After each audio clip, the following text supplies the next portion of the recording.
welcome back to Pink's Kitchen. Today let's check out how to make Jeera Rasam.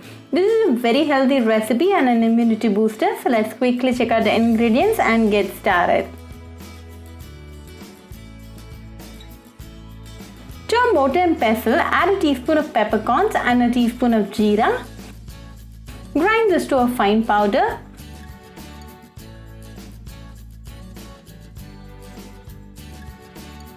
To this, add 10 garlic pods, few curry leaves and 1 green chili. Crush them well.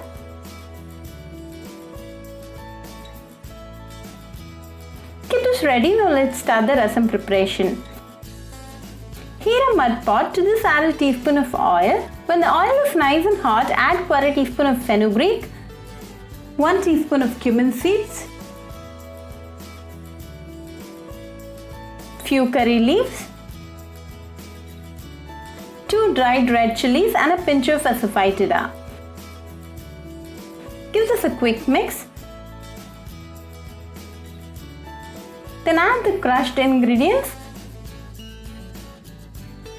2 ripe tomatoes finely chopped, a teaspoon of salt, 1/4 teaspoon of turmeric powder and 1/4 teaspoon of cumin powder. Mix it well until the tomato turns mushy. Now the tomato is cooked well, so add 1/2 cup of tamarind juice and 2 cups of water.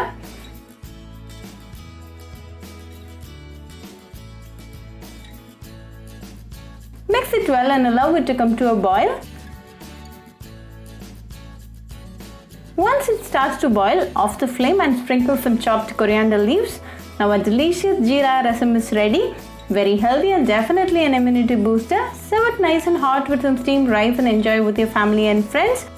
Very easy recipe, so do try this Jeera Rasam recipe at your home and write back to me your feedback. I'll meet you all with another interesting recipe. Until then, bye friends. If you wish to check out our recipes in Tamil, do visit Pink's Kitchen Tamil channel. Do subscribe to Pink's Kitchen channel and click on the bell icon for latest updates. Happy cooking and thanks for watching this video.